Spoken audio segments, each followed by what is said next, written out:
Hey everybody, my name is Forbes Riley, and welcome to Forbes Living, where we focus on health, wealth, and happiness. And today I've got a great combination of all three.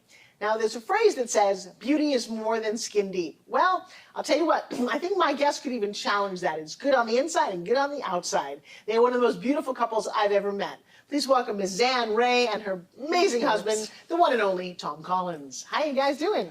We're doing great. Thank you for having us here. Now, you are a pioneer in the beauty industry. How long have you been a hairstylist? Well, I say over 40, but truly I've been a hairdresser for 58 years. Oh my gosh, there's no way I would believe that. Thank you. Now, Tom, you came into this business world with her because is it true that people in the beauty industry aren't the best business people? That is definitely a true statement because they know their craft very well. They're trained very well in what they do in cutting the hair, coloring the hair, but in terms of running a business, they are never taught to do that. Now, you grew up, both of you, somewhere like in the beauty world, didn't you? Like from the time you were little. Yeah, I was 12 when I started working in a beauty shop. That's just crazy. And you were how old when you? I was 6. I beat her by 6 years. Because your dad was what? A barber. Isn't that funny that you would both end up doing this? Now, I do have one of your books here, and I have to tell you, I don't know how much you pay for a haircut, but the jury's out here. Now, my sister, we used to have real big, fat, frizzy hair. I'd have to blow dry it and straighten it with an iron, and she got so good at it, she became a hairstylist. Oh, yeah. Well, because we were real. I mean, I could blow dry my hair with the best of them. But it was always very frustrating, because when you've had big hair, they're like, I have to charge you more.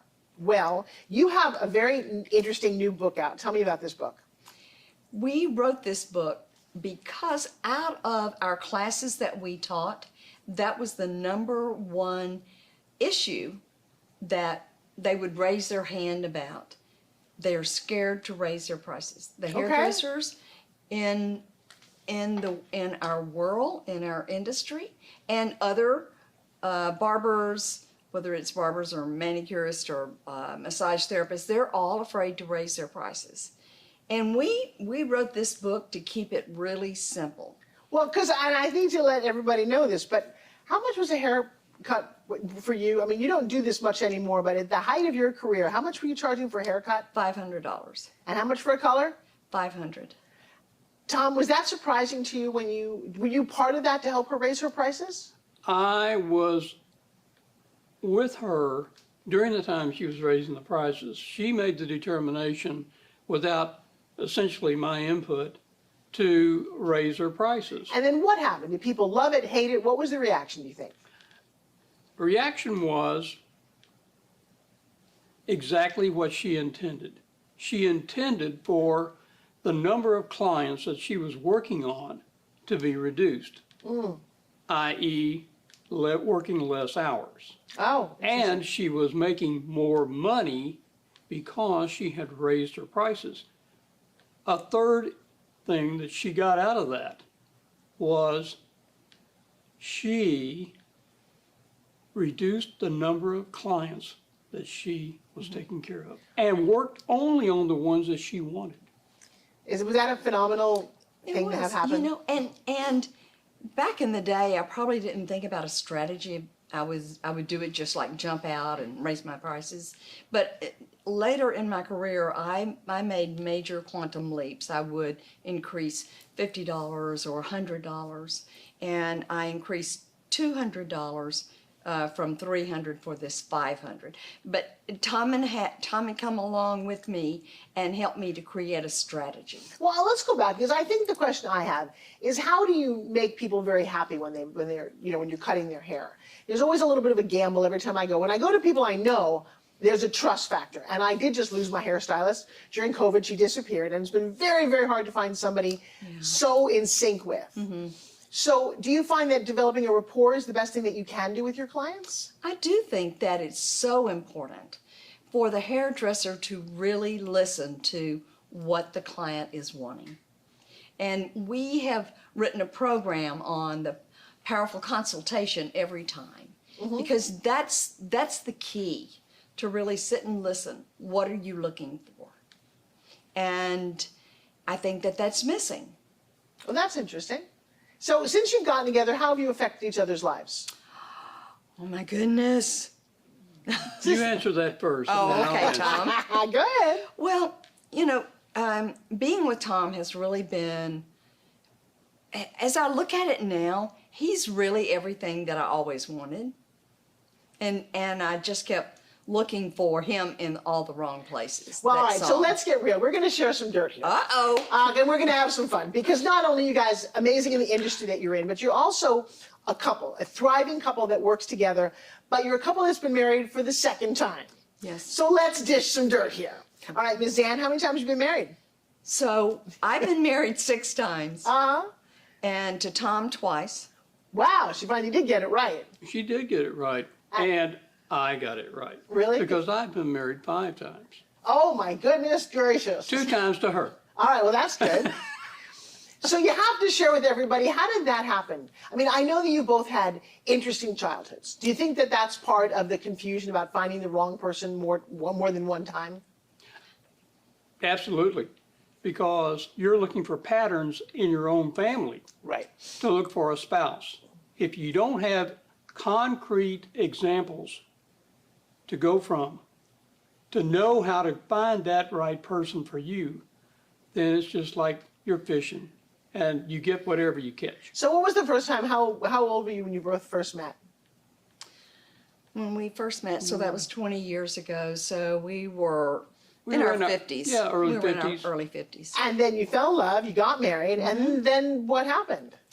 We were married for about 7 years. Yeah, I'm getting And- real good here. I know, really. And Tom moved to Houston, and I was in Austin, and I was working really hard. And I went through a tough time. And Oh, something's coming up well, for you. and I was stressed. I was working really hard. I was really stressed. Tom wasn't there. He was coming in on the weekend some of the time, and it just became too much. It became too much for me. And what's your point of view on this? Well, it was a long distance relationship. And with any long distance relationship, if you don't have periodic togetherness, then the relationship has a tendency to deteriorate. Okay, that's good. And with that additional stress factor that she really needed my support every day. I needed her support every day. So it finally got to a point where, she said, no, can't do this anymore. Was that hard? Yeah, it was really hard. And that was really hard It was hard. on me. That was really hard on me. And then what happened? We stayed. So we got a divorce, and Tom stayed in touch. Really, I mean, he never left my side, right? So I would call him and go, "What can I do for you?" And so we just got to talking again, and then he came to Austin, and so we met and had coffee, and then we met and had coffee again, and then we started dating shortly. Actually, Again. we started the romance over Yeah. again. And with that time period between the divorce and the remarry was only 6 months. Yeah, it was a So short time. I don't consider that really a separation. I don't consider that a There was no way in divorce. between? Okay. No. good. So, I mean, it was like we've been married for 20 years. Oh, I think that's just so sweet. I really do. And it's fun to be around you guys. You both also have a very unique sense of style. Who's the more stylish, do you think? I think she is. Yeah? Come on. Well, in Because my, he's an engineer by trade. He's I not know, normally this girl. colorful. I know. We have to work on that because sometimes Tom likes to revert back. Well, you told me in Where's private that comfortable? you've opened his closet and said what? Yeah, I said no. No, Yeah. this isn't gonna work. And actually, she had a box of matches when she opened my closet. Tossed it in there. And so- Fortunately, she didn't start a fire. We just got rid of the clothes. Oh, I have a feeling when the two of you get together, you start quite a fire. We do. So now you have this very flamboyant style about you, from the glasses to the pocket. Whenever I see you show up with the greatest outfits, have you found your sense of style? I have, actually. It has been buried and concealed for so many years because I thought I had to be, as she refers to, binder clipped and stapled and filed away so that you know where you can go and get it. Well, I've eased up on that somewhat, although I still use the efficiency structure in our business and in our relationship so that we know where the ground is. Well, so now I'm just looking, I've got one artistic pioneer, one business expert, but you're not working on your own business as much as you're working on helping other people's. Is that true? I think it's a good combination because we're rebranding, we made major strides, and we work really, really intently with our clients. Okay, I got to ask you guys something because as you're both looking at Zan, as we're all looking at Zan and Tom, you guys are not in your 20s. You have 58 years of experience as a hairstylist. You guys have ventured into your 70s, correct? Yes, we are. So, but I get a sense whenever I'm around you, number one, that you're two kids who love to play and that you're just getting started. How do you keep this zest for life? Because we have a mission, Okay, which is? which is to help the hair professional in the industry not go through the struggle and mystery about running their business. You know what? I'm so proud of you guys for doing that. Because at a time when people want to slow down, I mean, I hung out with Jack LaLanne well into his late 90s.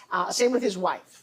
I think it's a special kind of person. I think if you guys get to meet Zan and Tom, you're very better for it. I know I am. I know my family is. My kids just love you both. We love them. And just love the fact that you feel like you are just beginning. You said you have a quote about every day. What is that quote?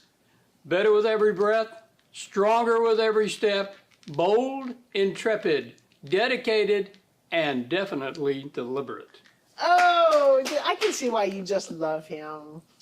Oh my goodness. Is he as romantic in person? Like just, you know. He is. What's something romantic that he does?